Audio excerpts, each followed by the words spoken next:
छात्रों सभी को नमस्कार। हिंदी कक्षा का हार्दिक स्वागत है। आज के जो कक्षा में हमें 12वीं कक्षा के पाठ्यक्रम के अंतर्गत जो तीसरा पद्य है श्री कृष्ण की छठा, इस पद्य के अंतर्गत जो भी पद्य और पद्य का भावार्थ आज मैं आपको बताना चाहती हूँ। आप ध्यान से सुनिए। पद्य भाग है श्री कृष्ण की छठा। श्री कृष्ण भगवान कृष्ण, छठा माने शोभा, प्रकाश, चमक यानी सुंदरता, ब्यूटी। श्री कृष्ण के खूबसूरती के बारे में, उनकी सुंदरता के बारे में सुंदर रूप से वर्णित किए गए थे इस पद्य भाग के अंतर्गत। इस पद्य का जो कवि है श्री अयोध्या सिंह उपाध्याय हरिऔध जी। हरिऔध जी के जन्म सन 1865 यानी 1865 को उत्तर प्रदेश के आजमगढ़ जिले के निजामाबाद स्थान में हुआ। उनके पिताजी का नाम पंडित भोलानाथ उपाध्याय।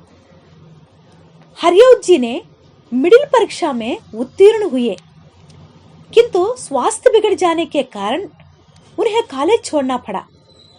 उन्होंने घर पर ही रहकर संस्कृत, उर्दू, फारसी और अंग्रेजी आदि भाषाओं का अध्ययन किया। उनकी प्रसिद्ध रचना है प्रिय प्रवास।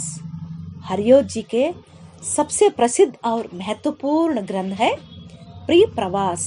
अब मैं पद्य भाग में एक एक पद्य और पद्य का जो भावार्थ मैं आपको समझाती हूँ, ठीक है। इधर गोकुल से जनता कड़ी उमगति अति आनंद में पगी, उधर आप पहुंचे भलवीर की विपुल धेन विमंडित मंडली।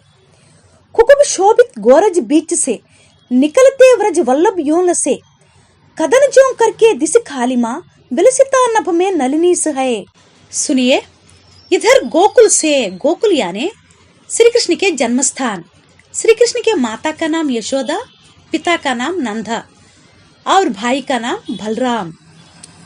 गोकुल से जनता कड़ी, जनता यानी गोकुल वासी लोग, कड़ी निकली, उमगति यानी बहुत प्यार से, आनंद खुशी से, मंडली झुंड। सुनिए। श्री कृष्ण दिन भर गायों को चराकर गोधूली वेला में गायों के झुंड के साथ गोकुल लौटते हैं। गोधूली वेला, गो यानी गांव, धूली यानी मिट्टी, डस्ट। गायों के पैरों से उठने वाली धूल, इसे कहते हैं गोधूली। पुराने समय में जब गायों को जंगल से चराकर वापस आती तो पता चल जाता था कि शाम होने वाली है, अर्थात संध्या समय, इवनिंग। श्री कृष्ण जब दिन भर गायों को चराकर गोधूली वेला में गायों के झुंड के साथ गोकुल लौटते हैं। दूसरा पद्य देखिए। कुकुब शोभित गोरज बीच से निकलते व्रज वल्लभ योन से, कदन जो करके दिस कालिमा बिलसता नभ में नलिनीस है। शोभित यानी शोभा, वल्लभ श्री कृष्ण, कालिमा अंधकार, नलिनीश सूरज। इसका मतलब है श्री कृष्ण की जो शोभा से अंधकार यानी अंधेरे को चीरकर निकलने वाले एक सूरज के समान दिखते थे श्री कृष्ण। जो तीसरा पद्य देखिए। अतसि पुष्प अलंकृत कारिणी, सुचवि नील सरोरुह वर्धिनी, नवल सुंदर श्याम शरीर की सजल नीरदसी कल कांति थी। अतसी पुष्प, अतसी यानी ब्लू, पुष्प यानी फ्लावर, ब्लू कलर का एक प्रकार का फ्लावर, नीले रंग की जो पुष्प, अलंकृत डेकोरेशन, नवल नए, श्याम शरीर काला शरीर। नीले रंग की जो पुष्प से अलंकृत करने से कितने सुंदर दिखते हैं, उतनी सुंदर है श्री कृष्ण का जो रूप, यानी वे ऐसे दिखाई देते हैं मानो अंधकार में नीले रंग का फूल खिला है। चौथा पद्य देखिए माँ। बिलसता कटी में पटपीत था, रुचिर वस्त्र विभूषित गात था, लस रही वुर में वनमाल थी, कल दुकुल अलंकृत स्कंद था, मकर केतन के कल केतु से लसित थे वर कुंडल कान में, घिर रही जिनकी सब ओर थी, विविध भावमयी अलकावली, मुकुट था सिर का सिखी पुच्छ खा, अति मनोहर मंडित माधुरी, पटपीत यानी पीले रंग का जो वस्त्र, लस रही शोभित हो रही, वन माल यानी फूमाला, सिखपुच्छ मोर का जो पंख, अलंकृत डेकोरेशन। देखिए श्री कृष्ण ने कमर में पीले रंग का कपड़ा पहना था, गले में यानी हृदय में उर में फूलों की माला भी बहुत सुंदर दिखाई दे रही थी। उन्होंने कान में कुंडल, सिर पर मोर के पंखों का मुकुट से उन्होंने श्री कृष्ण बहुत सुंदर दिखते थे। 5वां पद्य देखिए माँ। विशद उज्ज्वल उन्नत भाल में विलसती कल केसर खौरती, असित पंकज के दल में लसे, रज सुरंजित पीत सरोज ज्यों, मधुरिमायम था मृदु बोलना, अमीय सिंचित सी मुस्कान थी, समदती जनमानस मोहती, कमल लोचन की कमनीयता। बाल में, बाल यानी घुंघराले बाल, श्री कृष्ण का जो बाल है कर्लिंग हेयर, केसर चंदन, खौर माथे पर जो चंदन का तिलक लगाए हुए थे, पंकज लोटस यानी कमल, मधुरिमायम यानी अमृत जैसा, कमनीयता सुंदरता से, मुस्कान स्माइल। श्री कृष्ण के जो बाल घुंघराले बाल और माथे पर चंदन का तिलक लगाया हुआ था, तो उन्होंने कमल के समान शोभित हो रहे थे। उनके होंठों पर अमृत सी मुस्कान और उनकी जो बोली है मीठी बोली, जो लोगों के मन मोह रही थी। बाद में देखिए माँ। सबल जानू विलंबित बाहु थी, अति सुपुष्ट सुमुन्नत वक्ष था, वही किशोर कला लसितंगा था, मुख प्रफुल्लित पद्म समान था। बाहु यानी शोल्डर्स, वक्ष यानी चेस्ट, मुख फेस, पद्म समान कमल के समान, एक लोटस के समान था। सुनिए माँ। उनकी भुजाएं शक्तिशाली एवं पुष्ट, छाती चौड़ी, मुख पर प्रसन्नता थी। जब 6वां पद्य देखिए माँ। सरस राग समूह सहेलिका, सहचरी सब मोहन मंत्र की, रसिकता जननी कल नादिनी, मुरली थी घर में मधुवर्षिणी, छलकती मुख की छवि पुंज था, चिटकती क्षितिज पै तन की छठा, बग्रती वर दीप्ति दिगंत में, चितिज की छनदाकर क्रांति लव। सुनिए माँ।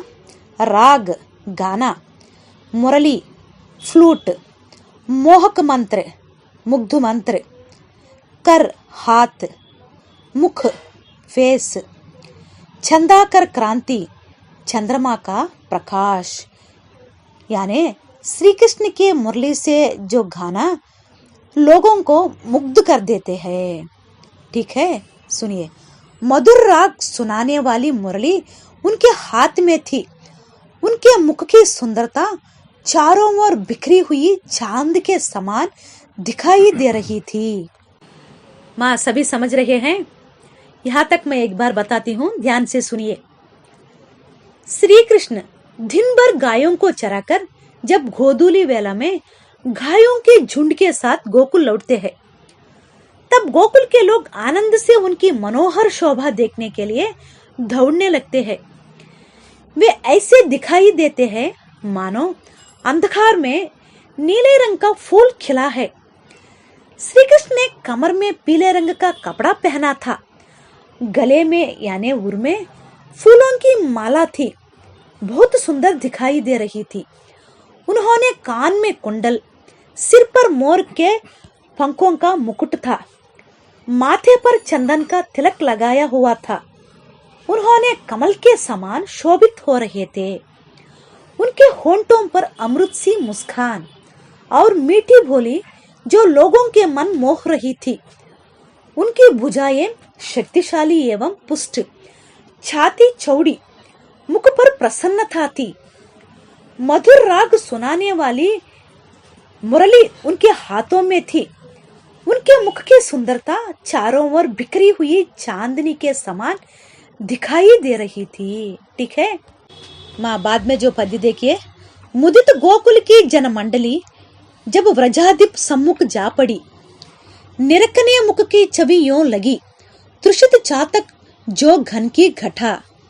जन मंडली यानी लोगों के समूह, छवि शोभा देखने में मग्न, चातक एक प्रकार का जो पक्षी है। सुनिए माँ, गोकुल के लोगों का समूह उनके पास जाकर उनकी सुंदरता को ऐसे देख रहे थे मानो जैसा प्यासा चातक पक्षी बादल की खाली छत की ओर निराहता है। चातक पक्षी यानी शॉर्टिंग बर्ड। चातक पक्षी एक ऐसी ही अनोखा पक्षी है जिसकी प्यास यानी थर्स्टी नदी या तालाब के पानी से नहीं बुझती है, बल्कि उसकी प्यास बारिश की पहली बूंदों से बुझती है। बूंद यानी ड्रॉप्स। पक्षी को बहुत प्यास लगी तो भी नदी के पानी को नहीं पिएगा। इतना ही नहीं, चातक पक्षी नदी में जाने के बाद अपनी चोंच बंद कर लेता है ताकि नदी का पानी इसके चोंच के सहारे से मुंह में ना चला जाए। वही है चातक पक्षी। माँ, जो आखिरी पद्य भाग देखिए, पलक लोचन की पड़ती न थी, हिल नहीं सकता तन लोम था, चविरता बहु कामिनी योम बनी, घटित पाहन पुत्तलिका यथा। उछलते शिशु थे अति हर्ष से, युवक थे रस की निधि लूटते, झरट को फल लोचन का मिला, निरक के सुख मूल की। बहु विनोदित थी व्रज बालिका, तरुणियां सब थी तृण तोड़ती, बलि गई बहु बार वयोवती, लक अनुपम था व्रज छंद की। सुनिए माँ, पलक आईलिड, पाहन पुत्तलिका पत्थर की मूर्ति के समान, जरट वृद्ध, युवक यंग, शिशु बच्चे, सुखमूल समस्त सुखों का आधार, बालिका गर्ल, वयोवती प्रौढ़ स्त्रियां। सुनिए, गोकुल के लोग पल के मारे बिना एक ही स्थान पर पत्थर की मूर्ति की तरह खड़े होकर श्री कृष्ण की शोभा को देख रहे थे। बच्चों सभी खुशी से उछल रहे थे, युवक आनंद लूट रहे थे और जो वृद्ध उनकी सुंदरता देखकर सुख का अनुभव कर रहे थे। व्रज के बालकों और युवतियां बहुत प्रसन्न थे और प्रौढ़ स्त्रियां कृष्ण की अनुपम सुंदरता देखकर बार बार उनकी भलैया ले रही थी। भलैया यानी मंगल कामना करते हुए प्यार करना। बार बार उनकी भलैया ले रही थी वृद्ध स्त्रियां। ठीक है, यानी गोकुल के लोगों का समूह उनके पास जाकर उनकी सुंदरता को ऐसे देख रहे थे मानो जैसा प्यासा चातक पक्षी बादल की खाली छत की ओर निराहता है। गोकुल के लोग पल के मारे बिना एक ही स्थान पर पत्थर की मूर्ति की तरह खड़े होकर श्री कृष्ण की शोभा को देख रहे थे। बच्चों सभी खुशी से उछल रहे थे, युवक आनंद लूट रहे थे और जो वृद्ध स्त्रियां उनकी सुंदरता देखकर सुख का अनुभव कर रहे थे। व्रज के बालकों और युवतियां बहुत प्रसन्न थे और प्रौढ़ स्त्रियां कृष्ण की अनुपम सुंदरता देखकर बार बार उनकी भलैया ले रही थी। ठीक है, इसी प्रकार श्री कृष्ण की छठा पद्य के द्वारा कवि श्री हरिऔध जी ने श्री कृष्ण के जो सुंदर रूप को वर्णित किए गए थे। माँ, छात्रों सभी समझे हैं ना? तब तो धन्यवाद माँ।